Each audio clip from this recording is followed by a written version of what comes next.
At 6:17 on a Tuesday morning, traffic stopped on Highway 9. Not because of an accident, not construction, not weather. Hundreds of cars simply pulled onto the shoulder at exactly the same mile marker. Engines still running, doors left open, coffee and cup holders, phones on seats. No drivers anywhere, except one car still moving toward the line. Rachel Bennett first saw the brake lights from half a mile away. She was driving north toward Bell County when the road curved through a stretch of pine forest. Red lights filled the distance, hundreds of them. She sighed and slowed down. Probably an accident, maybe a fallen tree. She checked the dashboard clock. 6:17 a.m. She was already late. Then she noticed something strange. The cars weren't stopped in the road. They had pulled over. Every one of them. Sedans, pickup trucks, delivery vans, a school bus, all parked neatly along both shoulders. Rachel slowed to 30, then 20. She passed the first vehicle, a blue sedan, driver's door open. Engine running, no one inside. The next car was the same. Door open, empty, then another, and another. Rachel took her foot off the accelerator. Her car rolled forward slowly. On the opposite shoulder, a delivery truck sat with its hazard lights flashing. The rear doors were open. Boxes still stacked inside. No driver. Rachel whispered, "What happened here?" She kept moving. Maybe everyone had been evacuated. But evacuated from what? There was no smoke. No police. No emergency vehicles. No damaged cars. Nothing in the road. Then she passed a minivan. Its sliding door was open. A phone rested on the driver's seat, the screen still glowing. Rachel stopped her car. For several seconds, she stayed behind the wheel. The highway stretched ahead through the trees. Parked vehicles disappeared around the next bend. Behind her were empty cars. She picked up her phone. No signal. That was unusual. Highway 9 had spotty coverage, but not here. She tried emergency calling. Nothing. Rachel stepped out. The sound hit her immediately. Engines, hundreds of them, idling together, low mechanical hum stretching through the forest. But no voices, no footsteps, no people. She walked toward the minivan. Hello? Nothing. Inside, the radio played quietly. Morning news. A coffee sat in the cup holder and still steaming. Rachel touched the cup. Warm. Whoever had been driving had left recently. Very recently. She looked at the phone on the seat. A navigation app was still open. Destination, Bell County. Estimated arrival, 6:42 a.m. Rachel frowned. That was where she was going. Then the phone screen changed. Not an alert, not a message. The navigation route simply recalculated. The blue line ended at Rachel's current location, mile 87. She looked toward the small green marker beside the road. Rachel backed away from the minivan. She checked the next car. Empty. A pickup truck? Empty. Compact car? Empty. But each vehicle contained the same signs of interruption. A half-eaten breakfast sandwich, a lit cigarette burned down into an ashtray, a laptop open on the passenger seat. One car had its windshield wipers moving across perfectly dry glass. Rachel walked farther. Then she noticed the first footprint. Mud? A single shoe print beside a silver SUV. Then another, and another. Dozens. Rachel stopped. There were footprints everywhere. Leading away from the cars. Not toward the forest. Not down the highway. Toward the center line. She followed them. The prints from both shoulders converged in the middle of the road. Hundreds of overlapping tracks. Shoes, boots, bare feet. All gathering at the same point. Mile 87. Then they stopped. Rachel crouched. The asphalt ahead was clean. No tracks leaving. No drag marks. No blood.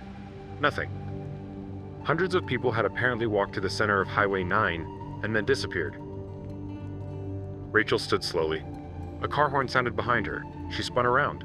One long blast, then silence. It came from a black sedan 20 yards away.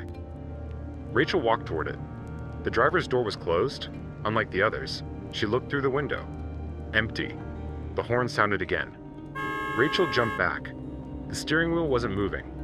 Nobody was pressing it. Then the rear passenger window lowered by itself, slowly, Rachel stared into the dark interior. Something lay on the back seat, a camera. Old, digital. She hesitated. Then opened the rear door. The camera screen was still on. One photograph displayed. Rachel picked it up. The image showed Highway 9. The same cars, the same open doors, the same empty road, but the photograph had been taken from high above, as if someone had stood among the trees on the hillside. Rachel clicked backward. Another photograph, taken at 6:11 a.m. Cars still moving normally. Another, 6:12. Brake lights, another, 6:13. Vehicles pulling onto the shoulders, another, 6:14. Drivers stepping out. Rachel leaned closer.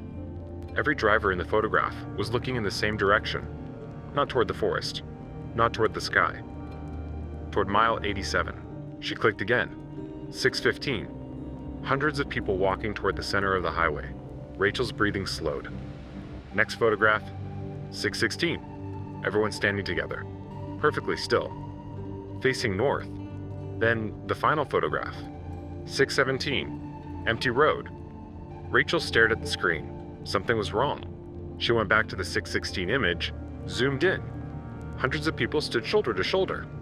Men, women, workers, commuters. Every face turned north, except one. Near the back of the crowd, a man looked directly toward the camera. Rachel zoomed closer. His face was blurred. Not motion blur. Everything around him was sharp. Only his face was missing detail. Then she noticed his hand. He was pointing. Not north. Toward the camera. Rachel lowered it. The forest suddenly felt closer. She looked toward the hillside. Trees. Shadows. Nothing else. Then she heard a phone ringing. Somewhere among the cars. Rachel followed the sound. It came from a white pickup. The phone sat on the dashboard. Incoming call. The caller ID displayed a Rachel Bennett. She froze. Her own name. Her own number. Rachel looked at the phone in her hand. No signal. No outgoing call. The dashboard phone continued ringing. She didn't answer. After 6 rings, it stopped. A voicemail notification appeared. Rachel stared at it, then pressed play. Static. Breathing. Then her own voice. Quiet. Terrified. Don't drive past the mile marker. The recording ended. Rachel stepped backward. She looked down the highway. Her car was parked 50 yards away, behind mile 87. She hadn't crossed it. Not yet. Then an engine revved, farther north.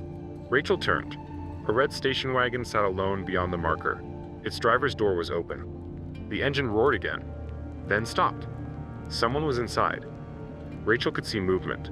A person in the driver's seat. She shouted, "Hey!" The figure didn't respond.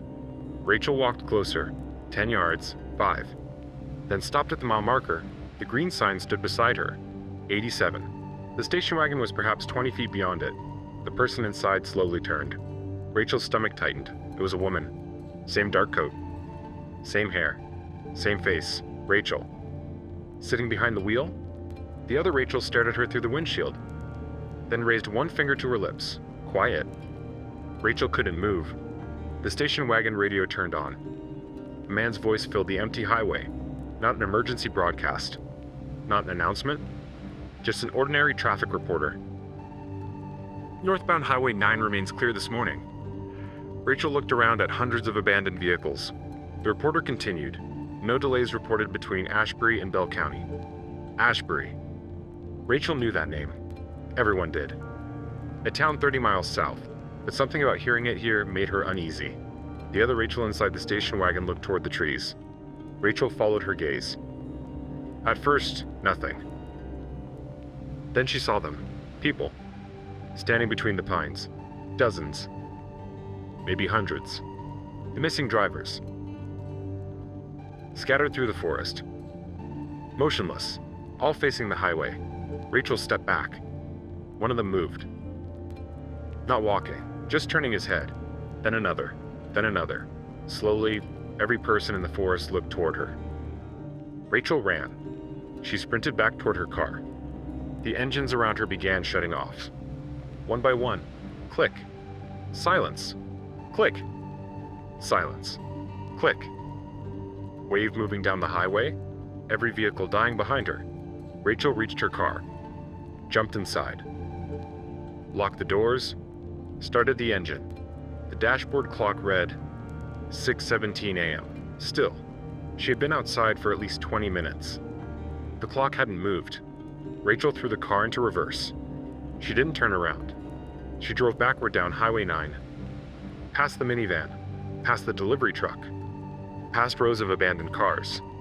Then something appeared in her rearview mirror, the people from the forest. They were standing on the highway now, hundreds of them, at mile 87, watching her leave. Rachel kept reversing. Faster. The crowd became smaller in the distance. Then her phone regained signal. Messages arrived all at once, missed calls, emails, notifications. Rachel stopped the car. The dashboard clock changed. 7:04 a.m. 47 minutes had passed. She called emergency services.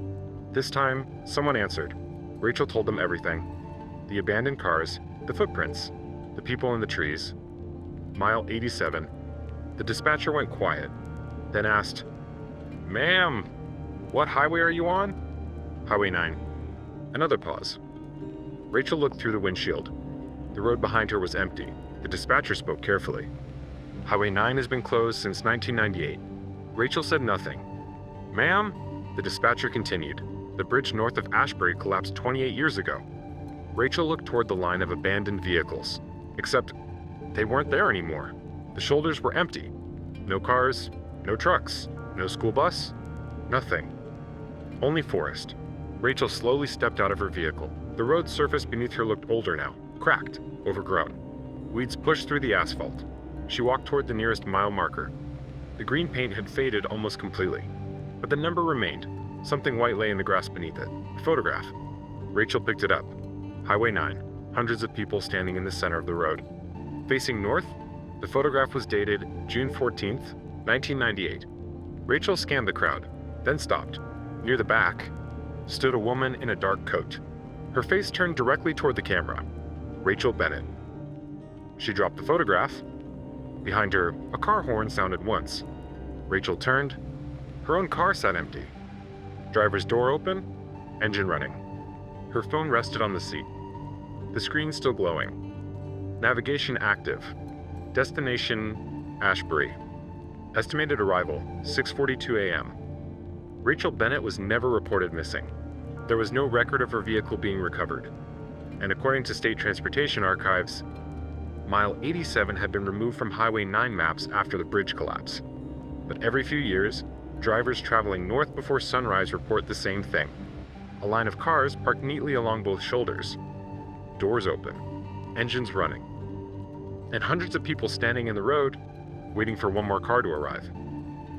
If you enjoy mysteries that leave the final piece for you to solve, subscribe to 10-Minute Mysteries. And if the name Ashbury sounded familiar, there's a reason.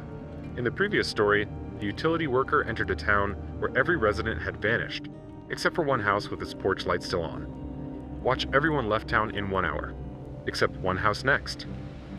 Because Rachel may not have been driving toward an empty town. She may have been driving toward the place everyone from Highway 9 disappeared to.